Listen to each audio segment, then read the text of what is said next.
자, 이제 유용진단 진행하겠습니다.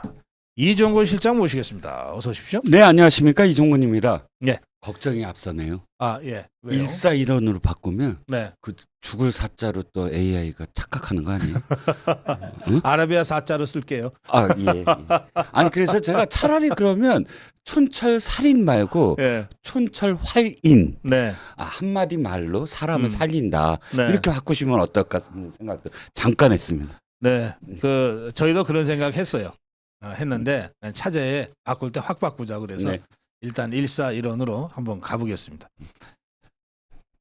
자, 원희룡 장관의 이 백지화 선언으로 사실 자칫했으면 괴담 개설에 끌려다닐 뻔했던 양평고속도로 문제가 국면이 확 바뀌지 않았습니까? 네. 이게 이제 어떤 형태로든 마무리가 돼야 될 것 같은데 어떻게 전망하십니까? 일단 지금 국토부가 모든 자료를 다 공개를 했습니다. 그러니까 시작 단계에서부터 그건 몇 년간 이게 왜 시작이 됐고 중간에 어떠한 지금 자문 기술위원들의 자문이 있었고 또 마지막 단계에서 전문 설계업자들이 어떤 내용을 했는지에 대한 굉장히 오랫동안의 그런 자료들을 다 공개를 했다라는 의미를 먼저 말씀을 드리면 네, 이거 거의 처음 같은데요? 공무원들이 죽으려고 그럴 거예요 앞으로. 왜냐면 이 자료들은 노데이터잖아요. 모든 과정들이 있잖아요. 네. 그러니까 숨길 이유는 없지만 그럼에도 불구하고 이제 이게 하나의 선례가 될 거다. 그렇죠. 왜냐하면 야 원희룡 장관이 저렇게 공개를 했는데 그리고 다 공개에 대한 어떤 그런 요구가 있을 겁니다. 이게 갖고 있을 이유가 없는 거예요 이제는. 근데 갖고 있는 게 공무원들은 권력이거든요. 근데 이렇게 투명한 저는 이게 그냥 단순히 양평 고속도로의 어떤 그런 그 상황을 공격적으로 지금 사실 그런 어떤 괴담을 죽이기 위해서 냈다 이런 의미도 있지만 앞으로 정말 다 투명해질 거다. 공무원들이 이제 앞으로 어떠한 그런 그 좋은 공무원도 있지만 이런 어떤 상황들 속에서 사실상 이걸 숨기고 권력화하고 규제를 남발하고 했던 행태가 이제 완전히 사라질 수 있는 첫 번째 단초를 마련을 했다. 행정 투명성을 획기적으로 높이는 계기가 된다. 이제 모든 상황들을 다 그냥 올리면 돼요. 올리라고 요구도 할 거고 국민들이 이렇게 되면 정책 실명제도 자동적으로 되는 거죠. 자동적으로 되죠. 누가 어느 단계에서 어떤 결정을 했냐. 그렇죠. 어떤 공무원이 어떤 국장이 어떤 자문을 들어서 왜 이렇게 됐다라는 것이 지금까지는 그냥 말로 설명을 했고 그리고 이 일부분만 이렇게 따서 얘기를 했지만 지금 이 자료들은 뭐냐면 정말 처음부터 끝까지 모든 자료들이에요. 제가 살펴봤더니 그러면 이제부터는 저는 원희룡 장관의 정말 큰 이게 하나의 발자취가 될 거다라고 생각을 합니다. 그래서 공무원들이 이제부터 공무원 사회가 복지부동도 못하고 또 그 과정 속에서 정말 숨은 그런 어떤 그런 그 음험한 그런 과정들도 전부 다 이제 투명화되는 계기가 될 거다라는 생각이 첫 번째 들고요. 두 번째. 지금 원희룡 장관이 이렇게 홀로 진짜 맞서고 있는데 그럼에도 불구하고 지금 좌파 진영은 양평에 대해서 서울 양평 고속도로에 대해서 끊임없이 지금 문제를 제기하고 있습니다. 뭐 좌파 언론들 끝이 없어요. 끝이. 왜냐하면 이것만 살 길이다고 생각을 하는 거예요. 이게 살 길이다. 왜? 지금 후쿠시마라고 생각을 했는데 후쿠시마가 안 움직이는 거예요. 진짜로 안 움직여요. 마지막에 일본 내 목소리까지도 다 지금 다 생생하게 들리잖아요. 그래요. 그러니까 거짓말도 못해요. 이제 일본도 반대한다, 후쿠시마도 반대한다, 마을 주민들이 반대한다 이런 거짓말 더 이상 안 먹히거든요. 그러니까 이들이 지금 하는 이야기가 양평은 더 양평까지 이게 무너지면 총선 못 치는다 이런 분위기가. 근데 양평은 그냥 한번 가보면 바로 알게 되는데요. 그러니까 양평 주민들이 문제가 아니에요. 이 사람들은 참 나쁜 게 뭐냐면 이 좌파들이 나쁜 건 지금까지 뭐라고 했습니까? 피해자 중심주의 그리고 또 그 사람 거기서 살고 있는 주민들의 목소리를 들어라 이런 목소리 했잖아요. 근데 이 자들은 지금 양평 주민들이나 또는 그 경기도 그 남부 일대 어떤 주민들의 목소리가 문제가 아니라 이거를 갖고 전체 그러니까 수도권이나 혹은 호남 사람들에게 선전선동을 하겠다. 자신들의 텃밭에 선전선동을 하겠다라는 그 목적만 갖고 있는 거예요. 그러니까 양평 목소리 중요하잖아요. 지금 양평 목소리는 소리는 이미 다 드러났거든요. 네. 지금 아까 정론 일침, 그러니까 저 촌철살인 정론 일침에서 말씀하셨지만 JCT가 김건희 여사 일가에 그렇게 이익을 줬다면 양서면 그 JCT 원안의 네. JCT의 주민들은 완전히 플랜카드 들고 플래카드 걸어야지. 완전 이거 메고 강서면 반대한다, 강상면 반대한다. 제가 이제 내일 제가 영상 보내드릴 텐데 예, 예. 거기 플래카드가 걸려 있어요. 그렇죠. 아니 그렇게 해라. 반대한다고. 우리 쪽으로 오지 않는. 그렇지. 우리 쪽으로 오지 마라. 양서면 JCT 반대. 그렇죠. 네, 그 플래카드 걸려 있어요. 그런데 거꾸로잖아요. 민주당 주장대로라면 네. 양서면은 지금 난리가 났어요. 뭐 국토부 앞에서 막 그냥 이거 하고 예. 왜 글로 저기 그 강상면으로 가느냐. 우리 쪽으로 다시 돌려놔라. 예비 타당성 다 통과되지 않았느냐. 난리가 나야 되잖아요. 그렇지. 예탄 고수. 예탄 고수, 예탄까지 나왔는데 말이야. 우리 쪽으로 빨리 줘. 그럼 우리 땅 지금 치솟아야 되는 거 아니야? 네. 라고 해야 되는 게 정상이잖아요. 그런 기사 안 나와요. 안 그렇죠. 나오고 예. 지금까지 지금 뭐라고 그러냐면 제가 요거 하나 소개를 시켜드릴게요. 예. 저 뭐냐면 민주당이 그 삼계탕 오찬을 했어요. 100명 출입기자단 데리고. 삼계탕. 예, 삼계탕 오찬을 했는데 그걸 쉬쉬하게 만들었어요. 초청을 하는데 저기 그 노트북 갖고 오지 마라. 저 취재 도구 갖고 오지 마라. 왜? 기자들한테? 예. 그리고 다 오프 더 레코드다. 근데 이거를요, 제가 기가 막히게. 기자들이 뭐 어디 삼계탕 뭐 없어 못 먹나? 행주산성을 갔어요. 그것까지 먹어 그렇게까지 하면서 그 한 그릇 먹으러 가요? 근데 사실 제가 좀 후배 기자들한테 화가 나는 건 그거를 최소한 아니 우리가 그건 갖고 가자. 그런데 너네가 무슨 말을 할 때 그거가 타당한다면 너네가 이걸 잠깐 유예한던가 그 이유가 타당하면 그건 받아들이겠다. 그런데 기자들한테 그렇게 이 도구를 안 갖고 간다라는 건 말이 안 되지 않느냐. 뭐하러 가냐고. 이렇게 말을 해야 되는데 예. 거꾸로 통보를 하더라고요. 각사 그 출입 기자들한테 자 이거 그렇게 했으니까 무조건 갖고 오지 마. 이런 과정이었어요. 그런데 참. 문제는 뭐냐면 얘기가 길어져서 미디어널이 그걸 깐 거예요. 그걸 까버렸어요. 깠는데 미디어널도 뭘 못 깠냐면 이재명 당대표의 워딩 있잖아요. 그걸 공유를 미디어오늘은 안 시켰나 봐요. 그런데 어쨌든 미디어오늘은 당시에 건배사를 뭐 민주당을 위하여 뭐 기자가 건배사 그렇게 하고 기자가 민주당을 위하여 건배사를 예, 해요? 이거 전혀 못 들으셨어요? 네, 못 들었어요. 예. 모 기자가 예. 건배사를 그렇게 외쳤더군요. 자, 저 추경이라고 제가 저기 이행시를 할 테니까 들어보세요. 자, 추 하면은 추워도 더워도 경제는 민주당을 위하여 해갖고 100명이 전부 다 건배사를 했고요. 추경하라고? 예. 건배가 끝나자마자 예.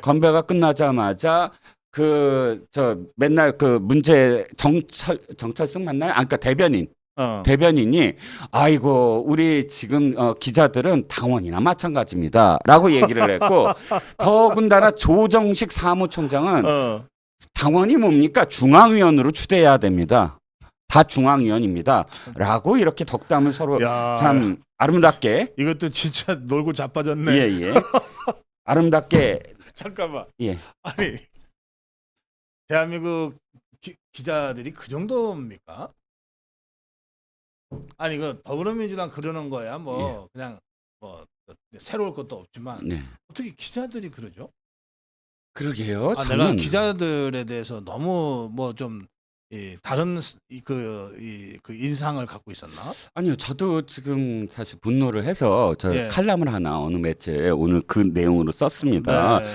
너무 잘못됐다. 우리가 엠바고나 오프 더 레코드, 그러니까 보도 유예나 보도 금지, 그러니까 비보도를 요구하는 건 두 가지 이유밖에 없다. 하나는 국익. 예. 그러니까 전쟁상에 있어서 국가안보나 국가의 안보라든지 이런 상황 속에서 국익을 먼저 생각해야 될 경우 아덴만 작전이 그랬었어요.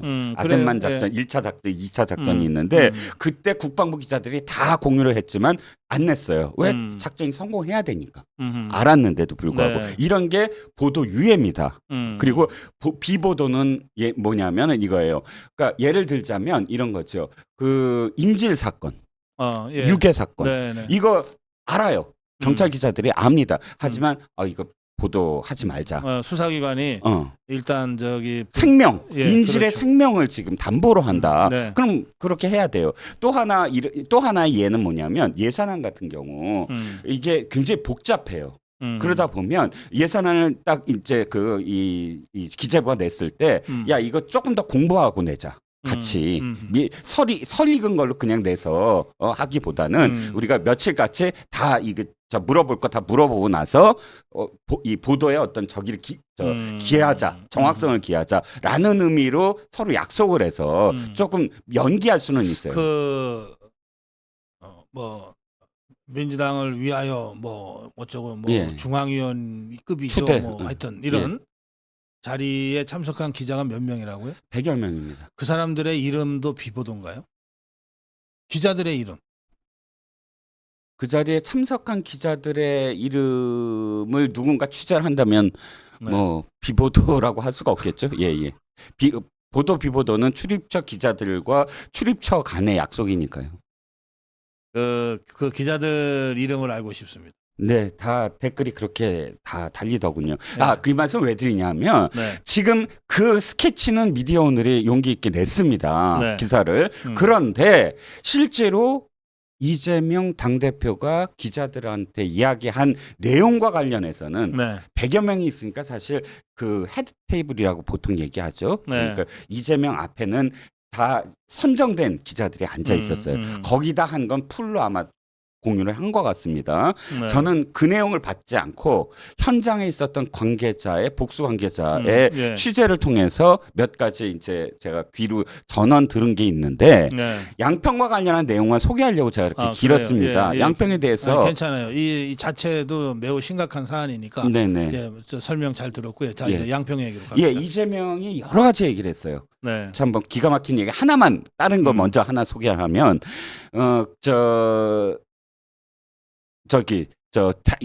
교섭단체 대표 연설에서 내려놓겠다고 갑자기 돌발 얘기했잖아요. 불체포특권 내려놓겠다고. 그 얘기를 이렇게 얘기한 거예요. 그거 심각한 거 아니었어요? 내가 원래 그 뭐 내려놓겠다고 하니까 그 자리에서 그렇게 얘기한 것 뿐이야. 그 심각한 내용, 심각한 의미를 자꾸 붙이는데 그런 거 아니었어. 대선 때부터 자기 하던 얘기가 하던 얘기야. 저쪽이 너무 추접하게 굴길래 한 얘기지. 심각한 거 아니야.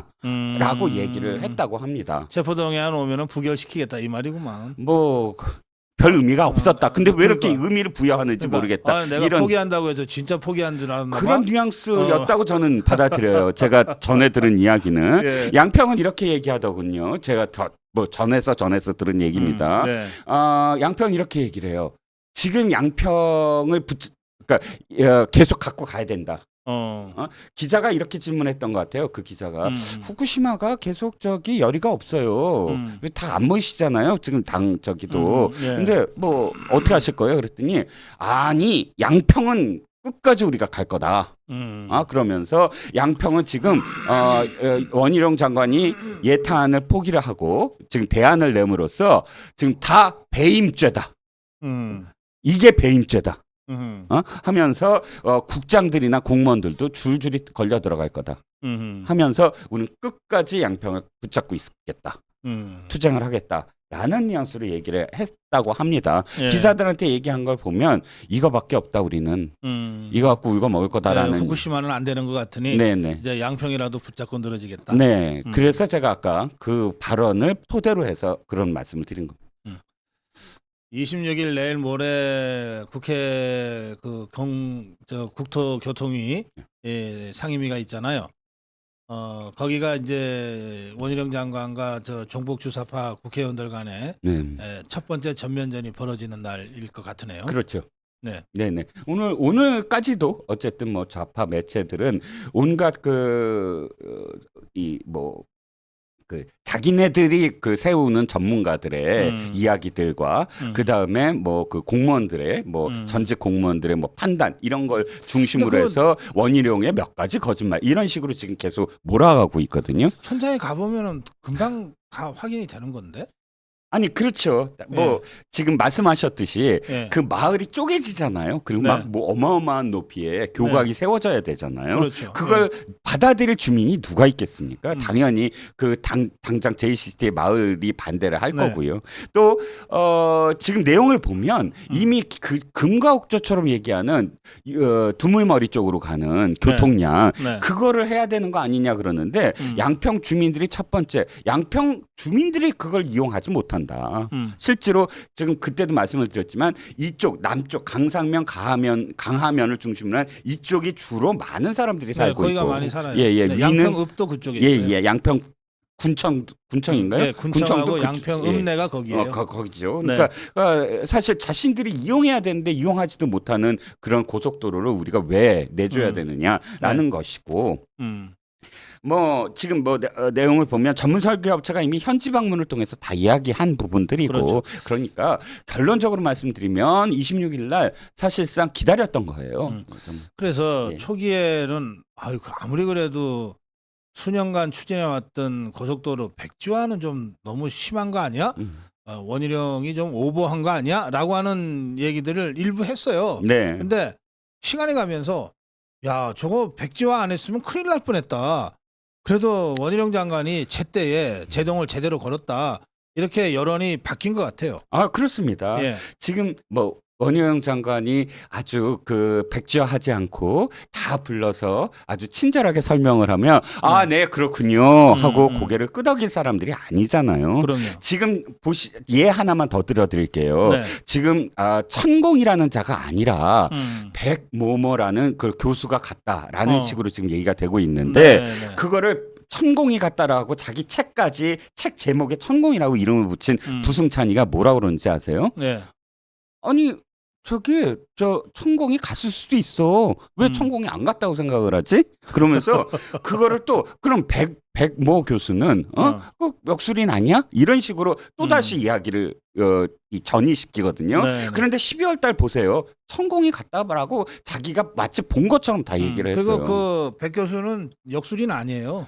아, 네네네. 풍수지리 연구자예요. 풍수지리 연구자이기도 하고 또 관상에 대해서 전문가이기도 그러니까 하고요. 예. 그 역술인하고 좀 다르죠. 풍수지리 전문가고 그 사람이 점치러 간 게 아니고 예. 풍수지리를 보러 갔을 테니까. 아, 그렇죠. 당연히. 예. 당연히 그렇고요. 그 얘기 또 잠깐 할까요? 네. 그 김혜경이 한 말?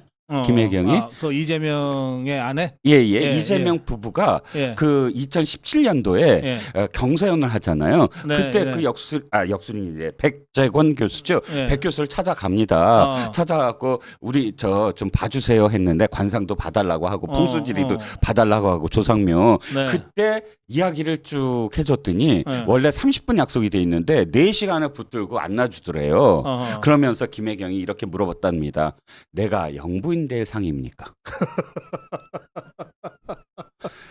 그건 누가 한 말이에요? 백 교수가? 백 교수 월간조선에 제가 알기에는 2019년도인가요? 2020년도인가 아주 길게 당시 상황을 다 인터뷰를 했어요. 그 뭐 김정숙이도 뭐 백 교수랑 만난 사진이 언뜻 나온 것 같은데. 네네 그렇습니다. 그래서 저자들이 지금 이야기하는 게 말이 안 되는 게 마치 비선실세가 국정농단 하듯이 뭐 자리를 봤다고 하는데 이 지금 백 교수는 안 만난 사람이 없어요. 이재명 부부도 그래서 4시간을 만났고 김혜경이가 이렇게 얘기했다고 합니다. 백 교수한테 우리가 진작 당신을 만났으면 전략을 다 바꿀 건데. 근데 아까 참 영부인이 될 상이냐고 물었을 때 백 교수가 뭐라 그랬는지 아세요? 뭐라 그랬어요? 대답을 안 했다고 합니다. 대답을 안 했다? 대답을 안 했다고 합니다. 그리고 이재명 대표와 부부 간에 누가 더 상이 좋으냐라고 김혜경이 계속 집요하게 묻자 대답이 이렇게 했다고 합니다. 당신보다 이재명 후보 훨씬 상이 좋다고. 김혜경이라는 사람도 참 그 이상한 사람이네. 네. 뭐 어쨌든 제가 이 말씀을 왜 소개해드리냐면 이 2012년도에 얘기가 자꾸 다른 쪽으로 제가 준비해온 게 아닌 쪽으로 가는데 이 백 교수가 왜 유명해졌냐면 2012년도에 박근혜 대통령과 후보들이죠. 안철수와 그다음에 문재인을 동물로 비유를 해서 칼럼을 썼었어요. 문재인은 소고 뭐 안철수는 바다 거북이고 이런 식으로 해서 이유를 쫙 썼습니다. 어허. 이게 특정하게 나쁘게 얘기한 게 아니에요. 그 삶과 이렇게 얘기해서 근데 네. 그게 완전히 히트를 해서 중앙일보가 모셔가요. 일주일에 한 번씩 칼럼을 쓰고 그다음에 뭐 여성경제신문이니 뭐니 여러 군데에서 이제 칼럼을 쓰게 합니다. 그래서 굉장히 유명해져서 이재명 부부가 끝내 찾아가서 4시간을 붙잡고 내가 대통령이 되려면 어떻게 되느냐 했더니 그때 당시에 분명히 그렇게 얘기를 했대요. 당신 이번에 안 된다. 근데 당신은 대통령 후보가 될 상이긴 맞다. 그래서 몇 가지 얼굴에 있는 어떤 것들을 바꿔라. 뭐 이렇게 조언을 했더니 김영현은 그렇게 좋아하더라라는 이야기가 있습니다. 알겠어요. 하여튼 네. 뭐 그거는 또 다른 얘기고요. 네.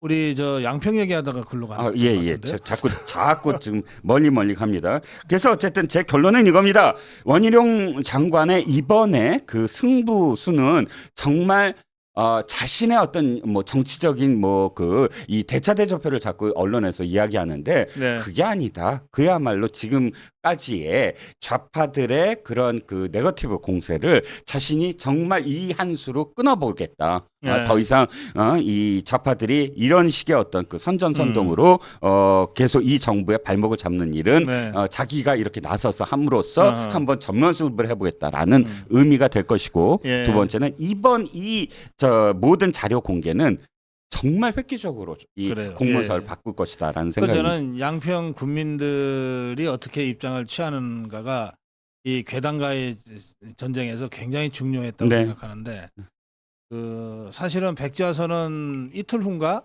양평 군민들이 그 데모를 해요. 네. 하는데 원희룡 장관한테 간 게 아니라 더불어민주당 당사한테 가잖아요. 예. 그러니까 백지화선언은 원희룡 장관이 했지만 네. 원희룡 장관이 백지화선언을 할 수밖에 없게 상황을 만든 거는 너네 아니냐. 네.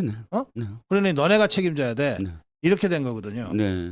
참 나쁜 자들이 한 말씀만 더 드리면 네. 제가 또 이걸 자료를 다 찾았더니 2021년도에 그때 여기 이 코너에서 말씀드렸지만 최재권이라는 자, 즉 문재인 정권의 농업 쪽 그 비서관이었던 자가 당시에 그 국회의원이 되려고 거기에 그 지역위원장이었는데 그래요. 예. 이 자가 약 한 20여 일을 6개 읍면동의 주민들을 다 만나고 그다음에 이거 지금 양서면으로 해서는 안 된다. 이 지역 주민들이 전부 다 강산면이나 강화면 쪽 그러니까 강화 IC를 둬야 된다라고 네. 이야기를 했기 때문에 그거를 듣고 그다음에 당시에 민주당 출신의 양평 군수가 있었거든요. 그 군수를 찾아가서 당정 협의를 감습니다. 이게 예. 전부 다 어디에 나오냐면 양평 쪽 지역 신문들에게 지역 신문에 다 나와요. 구체적으로. 그래서 뭐 며칠부터 며칠까지 읍면동 대표를 누구누구로 만났고 해갖고 그래서 주민들의 의견을 들어서 강화 IC를 만들어야 된다라는 협의를 했다. 그게 다 문재인 정권 때거든. 문재인 정권 때였죠. 2021년도에. 그러니까는 뭐 최재원이 같은 자가 움직여도 네.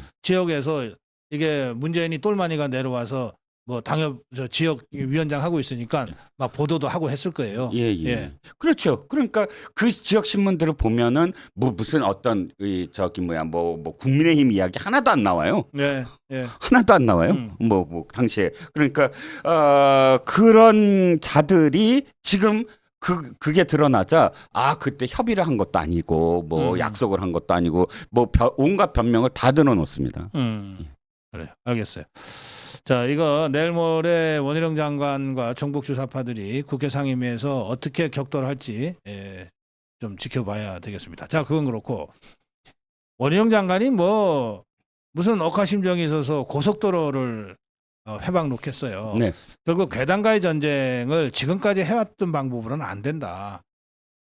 초강수를 들고 나온 것 아닙니까? 네. 이 괴설과의 전쟁이죠. 네. 이게 국민의힘도 상황을 보니까 이게 차제의 괴담 괴설을 확실하게 뿌리 뽑지 않으면 이거 선거 때까지 내내 당하겠다 이런 그렇죠. 생각을 하는 것 같아요. 예. 특히 얼마 전에 그 한교 의원이 그 괴담에 당하는 걸 보고 그렇죠. 예. 이거 좀 이제 상황을 좀 짚어봐야 될 것 같아요. 네. 한기호 의원부터 말씀을 드리면 네. 세상이 바뀌었다는 거예요. 네. 예전 같으면 김어준이 무당짓을 하고 그다음에 이 처음에 괴담을 듣는 무당님들이 화내세요. 아니 어떻게 우리가 김어준이가 진짜 네, 죄송합니다. 예. 그러니까 선전선동가, 역순위를 빙자한, 무당을 빙자한 선전선동가, 부채도사도 안 된다. 그 부채도사도 화내겠다. 어찌됐든 예전 같으면 다 그냥 속수무책으로 당해요. 그리고 네. 한 며칠 후에 아닌 게 밝혀지면 네. 그럼 뭐 합니까? 이미 수십 일을 그렇게 이 선전선동으로 그냥 당하는데. 정치무당이라고 그러면 괜찮다네요. 정치무당. 그렇죠. 정치무당, 혹시 정치무당을 하시는 분은 안 계시겠죠? 어쨌든 그런데 이번에는 진짜 반나절 만에 밝혀졌어요. 어허. 제가 그날 밤에 알았거든요. 그거를. 왜 그날 예. 밤 현장이라는 건 커뮤니티 현장. 예. 거기에 있었어요. 커뮤니티 네, 현장에. 네. 그런데 실제로 맘카페라든지 난리가 났어요. 그리고 호갱노노라고 있습니다. 부동산 쪽. 호갱노노 이쪽에서 그 맘카페에 있는 글을 퍼날르고 하면서 이미 다 게임이 끝난 것처럼 얘기를 했어요. 한기호가. 예. 그리고 이게 뭐 자의라는 말 하나로 자의에 누가 사느냐, 누가 사는데 한기호 의원한테는 손녀가 있는데 여기까지는 이게 이런 거 아시잖아요. 왜 괴담은 1%의 진실은 있어요. 네. 사실이 있어요. 99%가 다 거짓이라 그렇지. 이걸 갖고 만들어내기 시작하는 과정은 제가 실제로 목도를 했어요. 어허. 쭉 커뮤니티에서. 그런데 두 번 이게 왜 더 안 되냐면 정말 커뮤니티를 방어를 했어요. 다 뛰어들었어요. 예를 들어 DC겔에서 국힘겔이라든지 이쪽 펜코라든지 몇 가지 우파들이 정말 활약하는 그런 겔들이 전부 다 전쟁에 뛰어들어갖고 댓글 싸움을 하고 일일이 저쪽에 얘기하는 것들을 깨나가기 시작했거든요. 예. 결정적으로 이런 식이죠. 한기호 의원의 손녀딸은 중학생이다. 사진 딱 공개를. 사진 딱 올리고 그다음에 한기호 의원의 손녀가 자의에 살지 않는다. 이런 그러니까 옛날에 유세했던 사진들. 네. 그 한밤중에 그것들을 찾아내 갖고 이 전선에서 네. 완전히 싸웠어요. 네. 저는 그 이름 없는 수많은 우파 커뮤니티에 뛰어든 우파의 댓글러들 전 박수를 받아야 된다고 박수 생각합니다. 칩시다. 예. 정말 치열하게 써요. 그 밤 내내. 그래요. 예. 그러니까 그 아침에 사실 밤에 그렇게 싸운 걸 모르잖아요. 되게 일반인들은 아침에 딱 나왔는데 딱 펼쳐봤는데 옛날 같으면 안 싸우니까 제대로 못 싸우니까 저쪽이 도배를 했을 거예요. 맘카페 시작한 애가 그 여자가 했던 게 다 도배를 했을 텐데 팽팽하게 맞서 있는 게 보이는 거예요. 그러니까 덥석 언론들도 못 물었어요. 야 이게 진짜 뭐지? 덥석 못 물었어요. 옛날엔 다 물었을 거예요. 네. 물어갖고 다 그냥 난도질을 했을 겁니다. 그리고 그런데 김어준이가 신기가 많이 떨어진 거죠. 그러니까 뛰어들어야 될지 말아야 될지 똥인지 된장인지 못 가리는 거예요. 이제 그걸 덥석 물어보는 거예요. 이걸 자기가 나서서 땜질하면 이쪽 우파 쪽 정말 전사들이 죽여버릴 수 있어. 좀 길을 죽이고 이쪽을 더 키울 수 있어라고 생각을 했을 거예요. 왜냐하면 지금까지의 괴담 전쟁이 다 지고 있잖아요. 근데 거기 안 나섰거든요. 크게 나서지 않았어요. 김어준이가 이번엔 나선 거예요. 자기가 선도로 이걸 이끌어 보려고 군부를 떼보려고. 근데 이미 끝났죠. 그들의 세상이 아니거든요. 그래요. 처음에 이것저것 짜집게 해갖고서 한기호 의원의 손녀입니까? 손녀입니까? 예, 손녀예요. 손녀가 예. 초등학교 극단적 1학년이고 선택을 한 응. 교사의 죽음에 관계가 있다. 예. 이렇게 처음에 만들어서 괴담을 만든 사람이 있죠. 예. 이 사람이 아주 상습적인 댓글 만드는 사람이라고들 하는 얘기도 있어요. 네. 사실관계는 어떻습니까? 그건 제가 확인을 못했습니다. 그 다음날 한기호 의원한테 찾아와서 눈물을 흘리면서 선처를 호소했다고 하는데 그 행위를 보면 예. 사실은 상습적인 사람이에요. 제가 보기에. 그래요? 만약에 예. 그렇지 않다면 찾아갈 생각을 못해요. 일반인이 생각을 해보세요. 약속도 안 잡고 벌써 그렇죠. 찾아와가지고 일반인이 국회의 본청에 뒤로 들어가서 어떤 경로를 통해서 의원을 만나려고 하는 거 쉽게 안 돼요. 그렇지. 며칠이 걸려야 돼요. 약속이 안 잡혀 있으면 한기호 의원실에 들어갈 수가 없지. 들어갈 수 없어요. 네, 들어갈 때부터 어디 의원실에 왔습니다. 그리고서 그쪽에 있는 보좌관 비서관한테 예, 예. 확인하잖아요. 예, 예. 어. 그 국회는 세 가지 건물이 있습니다. 국회 도서관이 있고 음. 의원회관이 있고 국회 본청이 있는데 세 가지 다 사실 되게 들어가기 힘든데 가장 들어가기 힘든 데가 본청이에요. 본청은 정말 크로스 체크를 하면서 거의 그 일반인이 아무 생각 없이 딱 들어가서 갔어요? 본청으로 갔겠. 본청으로 간 걸로 저는 기억을 하는데 한번 확인해 보세요. 확인을 한번 해보시고 의원의 사무실로 갔는지 어찌됐든 다시 돌아와서 그 쉽지 않은 뭐 의원회관이든 어쨌든 본청이든 쉽지 않은 것을 다음 날 아침에 당장 실행을 한다. 이건 완전히 그 프로세스를 확실하게 꿰짜고 있는 사람 아니면 못해요. 그냥 소심하게 커뮤니티에 있던 사람들 그냥 이렇게 그 이 손가락 혁명 뭐 한다는 그런 그 사람은 저 끙끙 앓다가 정말 끙끙 앓다가 뭐 이 커뮤니티나 뭐 댓글로 아마 의원회관 그래. 아마 호소를 했을 겁니다. 공개적으로. 그 다음에 내가 찾아가겠다 뭐 한다 이런 과정을 하고 나서 같이 다음 날 갑자기 그렇게 뛰쳐들어가지 못한다는 거죠. 그래서 이제 처음에 만드는 사람 그다음에 그거를 유포한 김어준이 그런데 한겨우 의원이 팩체크를 바로 했죠. 네. 그거 잘한 것 같아요. 그렇죠. 아니 그러니까 한기호 의원이 안 할 수가 없었어요. 제가 말씀을 드리지만 이미 한기호 의원 이전에 이미 새벽 한 2-3시부터 이 그 우파 쪽 전사들이 한기호 의원이 왜 안 나섰냐.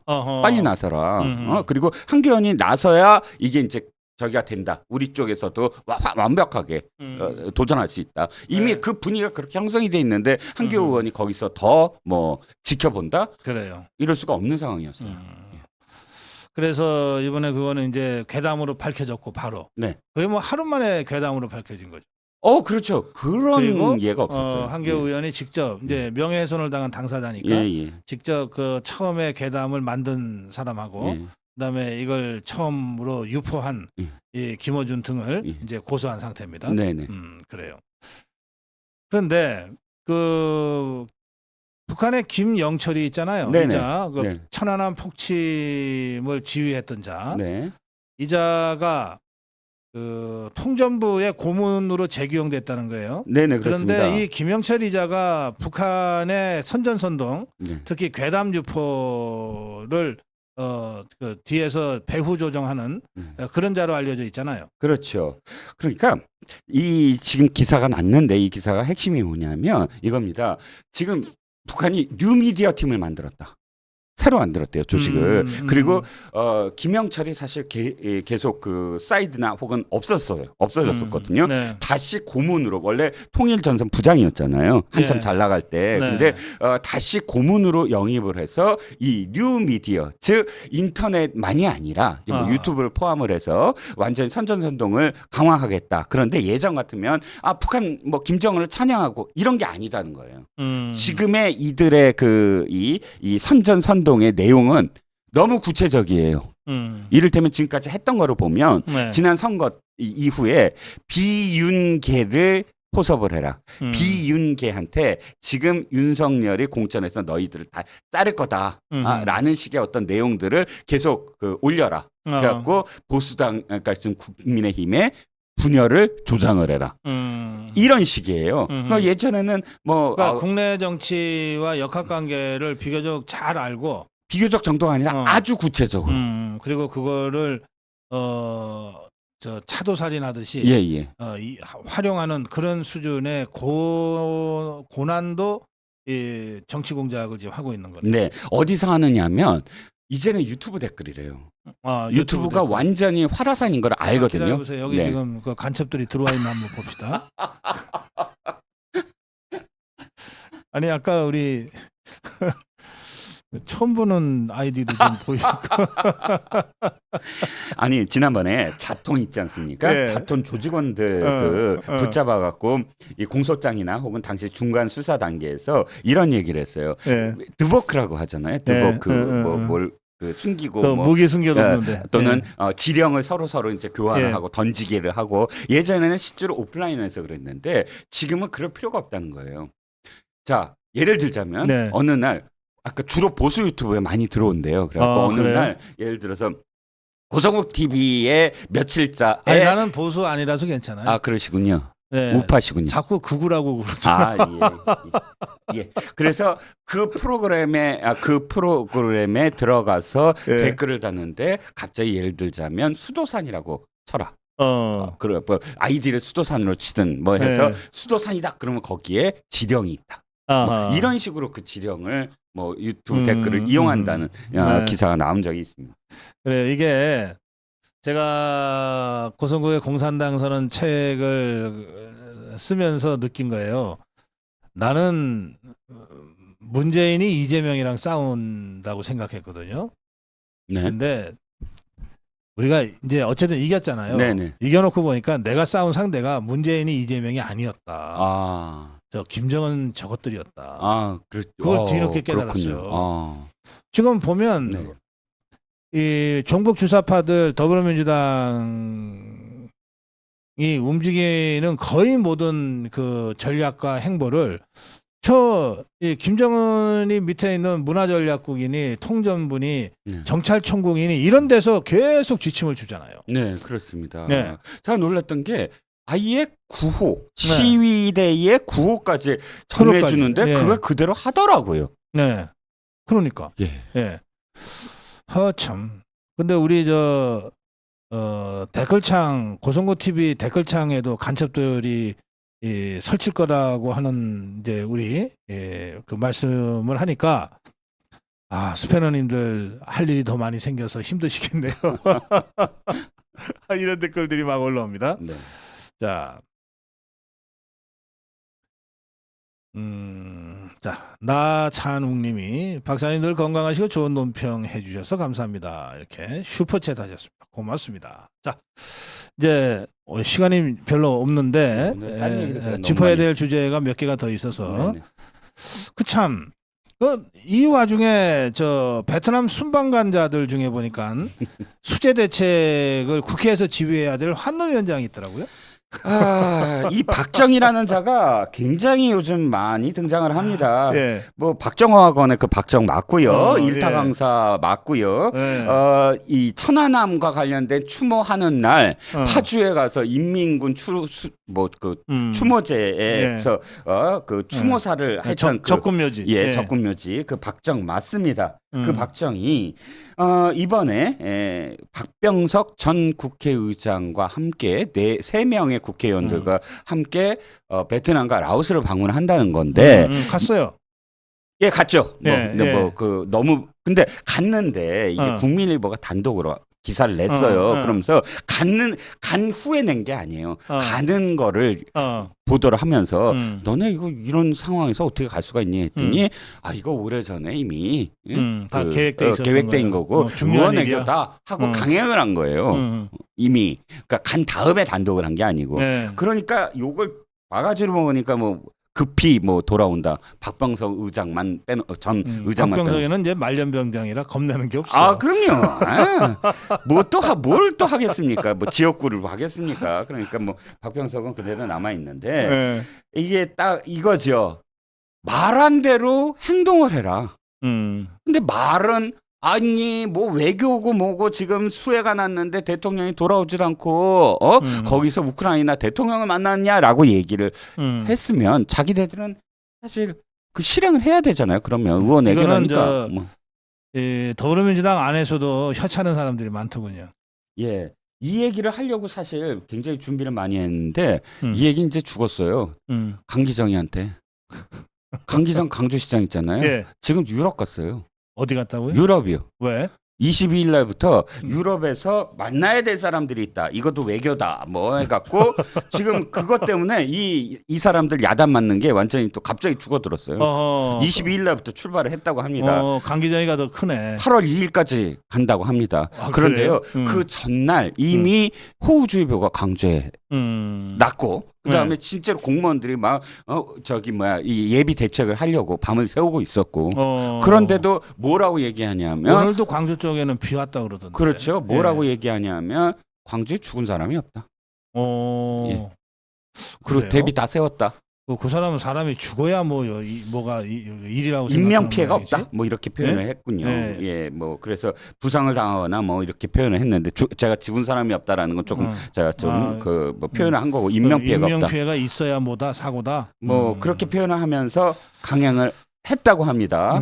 이게 지금 사실 더 큰 비난을 받을 소지가 있습니다. 알겠습니다. 자, 시간이 진짜 없네요. 민주당 혁신이 이거 코미디라 무슨 죄송합니다. 완전 코미디였습니다. 예. 혁신이가 혁신을 한다고 해놓고 네. 얘기를 어떻게 했냐면 네. 자 이제 앞으로 저 부채포 특허는 김영으로 할게요. 라고 얘기를 했습니다. 아니 누가 이거를 지금 김영으로 하자고 뭐 옛날부터 얘기를 했나요? 물론 뭐 옛날에 이제 그 모든 투표는 김영으로 합시다. 왜냐하면 미국 예를 들면서 미국은 롤콜이라고 해서 한 사람 한 사람 다 이름을 부르면서 너 네. 어떻게 할 거니? 너 차냐 반냐라고 묻더라고요. 지난번에 윤 대통령 그때 왜 그 연설할 한 때 사람 한 사람 불러서 보셨죠? 네, 연설할 때 그 직전에 그 기다리는 과정에서 무슨 의원 하고 대답하는 거 보셨죠? 그게 미국은 아예 그게 전통이라 표결도 그렇게 한다고 해요. 모든 표결을 다 그렇게 한다고 합니다. 상원도 그렇고요. 그런데 지금 이 지금 혁신위는 아예 너무 뻔히 보이잖아요. 이제 뭐 이재명이 8월 초에 8월 15일 전에 지금 체포 동의안을 지금 내는 그 구속영장이 국회로 이제 되는 상황이 딱 암대 김영으로 하겠다. 이게 혁신이다. 그 살생부를 만들어 가지고 예. 왜 살생부 보면서 이제 하나씩 불러드리잖아요. 예. 그래서 살생부에 있으면은 쳐 죽이고 예. 없으면은 저쪽으로 가라고 그러고 살려주고 그렇죠. 그러잖아요. 예. 지금 이 이재명이 뒤에 개딸들이 쫙 포진해 있잖아. 예. 그래놓고 김영으로 한번 이재명 체포에 대해서 네 찬반을 얘기해봐라. 네. 이거 아닙니까? 예, 예. 공개적으로. 예. 그러면 이재명 체포돼야 돼. 예. 하면 바로 개딸들이 끌고 가서 처형하겠지. 예. 지금 그렇게 하겠다는 거 아니에요, 이것들이. 그런데 문제는 이재명이 이재명이라는 자가 대단한 자가 뭐냐면 저 같으면은 부끄러워서라도 혁신이가 하는 거지 난 몰라. 이건 뭐 혁신이가 계속 혁신을 하는 거 아니야? 라고 얘기할 줄 알았어요. 그게 아니라 박수를 치고 덥석 야 이거야말로 혁신이다 그러고 박수를 친다면서요. 책임 정치는 이렇게 해야 돼. 이렇게 해야 된다. 이게 혁신이다. 야 눈물 없이 볼 수 없는 정말 묻지마 기승전 이재명을 위한 당, 이재명을 위한 혁신, 이재명을 위한 모든 것들이 다 이렇게 하여튼 참 대단한 자들이에요. 이 나르시시스트. 근데 이런 이재명이를 이낙연이가 자꾸 만나려 그러는 모양이죠. 그렇죠. 제가 보기에는 이낙연 입장에서는 이런 것 같아요. 자기가 없을 때 그렇게 자기를 위해서 싸워주던 사람들 어떻게 그 몇 사람이라도 구제해야 되는 게 아니냐 하고 협상, 담판을 벌이겠다. 이런 의미로 이재명을 만나려고 하는데 저 이거 하나 더 소개시켜 드려야 되겠네요. 그 행주산성 삼계탕 오찬에서 기자들이 물어본 것 같습니다. 이낙연 전 대표를 만나서 무슨 말씀을 하시게요? 했더니 참 이재명이라는 자가 정말 대단한 자가 뭐냐면 멋있게 뭐 말을 해줘야 되잖아요. 그럴 땐 좀 멋있게 좀 그게 아니라 이렇게 대답을 했다는군요. 별거 없어요. 그냥 밥 먹고 마는 거지 뭐. 아니. 자기가 이낙연이가 한 끼는 해결했네. 김기현 그 대표가 민주당 대표가 김기현이 아니 저 술 한잔 합시다 했을 때는 술 먹으려고 왜 만나? 밥 먹으려고 왜 만나? 공개적으로 다 만나야지. 라고 한 자가 뭐 이낙연 전 대표가 만나자라고 하고 하니까 아니 뭐 그 밥 먹는 거에 불과하지 뭐 밥 먹으려고 만나는 거예요. 뭐 별거 없어요. 그러니까 어이구 이낙연이 한 끼 해결해서 좋겠다. 예. 라고 얘기했다고 합니다. 마무리 한 말씀 부탁드립니다. 사실 저 오늘 죄송합니다. 제가 중요한 걸 많이 갖고 왔는데 딴 얘기하느라고 다 그런데요. 저 책 하나 소개시켜 드릴게요. 이제 박사님 책을 소개시켜 드려야 되는데 초한전이라는 책입니다. 초한전이라 그래서 초나라와 한나라의 전쟁 이게 아니고요. 한계를 넘어서는 전쟁이다 해서 중국 사람들이 쓴 겁니다. 중국 군인 출신이 쓴 책인데 대령인가가 썼어요. 예, 대령이 쓴 건데 바로 그 책을 보시면 중국이 어떻게 우리나라 지금 댓글을 갖고 있고 또 공작을 펴고 우리나라에서 네. 이제 곧 넘어간다라고 생각을 하고 있대요. 중국에서는 네. 우리 거의 다 됐다. 그래서 이 중국의 전략, 중국이 4천만 명을 동원해서 우리 지금 총선도 개입을 하려고 한다고 합니다. 그 전략이 그대로 나와 있는 책이라 한번 그 책을 보시면 예. 중국이 어디까지 한국에 우리나라에 지금 개입을 했는지를 아실 수가 있을 것 같습니다. 예, 한 말씀만 저도 드릴게요. 오늘 윤재호 원내대표, 박대출 정책위 의장, 이철규 사무총장을 비롯한 85명의 국민의힘 국회의원들과 보좌관 당직자 한 500여 명이 청주시에서 이제 자원봉사를 했어요. 예. 5시간 동안 예, 했대요. 예. 아, 잘했어요. 예. 정말 잘했어요. 그런데 그 정신으로 국회의원 85명과 한 500명의 당직자들이 괴담과의 전쟁에 뛰어들어야지. 맞습니다. 어떻게 괴담과의 전쟁은 우리 자유파 유튜버나 이름 없는 이 자유파 커뮤니티 전사들한테 맡기고 예? 진짜 중요한 게 뭔지 알아야지. 네. 진짜 중요한 게. 사실 종북 주사파 더불어민주당 국회의원들은 거의 대부분 이자들이 괴담 전쟁에 앞에 서 있잖아요. 네. 이자들이 끊임없이 스피커 역할을 하잖아요. 네. 만들어내든지 뭐 유포를 하든지. 그러니까 우리 국민의힘도 역량의 절반이 아니라 역량의 3분의 2, 4분의 3을 네. 종북 주사파들이 만들고 유포하는 괴담과의 전쟁을 하는데 역량이 배치돼야 돼요. 네. 아니 지금 선거 8개월, 9개월밖에 안 남았다고 하지만 아직 많이 남았어요. 네. 지금 오프라인에 가서 사람들 만나고 다닐 때가 아니에요. 네. 당 전체 역량을 이 좌파들의 괴담, 좌파들이 퍼뜨리는 괴담과 전쟁에서 공중전에서 먼저 이겨야 되는 거예요. 맞습니다. 공중전에서 지고 나서 맨날 지역구에 가서 그 이삭죽게 하듯이 표 한 표, 두 표 이렇게 대놔가지고서 선거 못 이깁니다. 그렇습니다.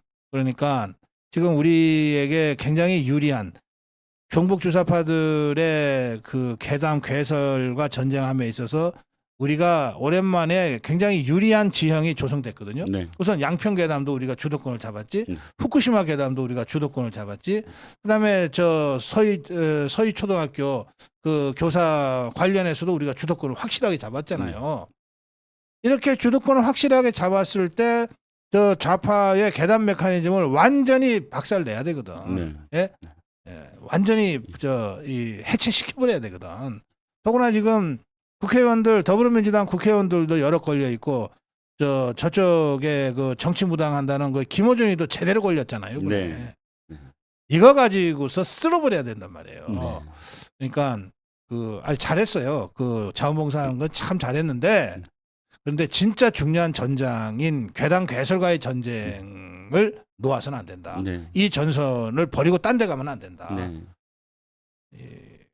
자원봉사 할 땐 하더라도 이 전선은 지켜가면서 해야 된다. 네. 이 말씀 저도 드리고 싶습니다. 예, 오늘 갖고 온 게 바로 그겁니다. 예. 바로 김영철이가 등장해서 예. 북한이 지금 인터넷 전쟁을 뛰어들었고, 또 중국도 조선족 등 30여 곳의 그런 단체들을 동원해서 우리나라 정치에 지금 개입을 하고 있다라는 그럼요. 기사가 예. 조선일보에 나왔거든요. 오늘자로. 네. 그래서 그 내용을 포함을 해서 바로 박사님이 쓰신 우리는 공산당과 싸우고 있다라는 내용을 연결해서 말씀드린 겁니다.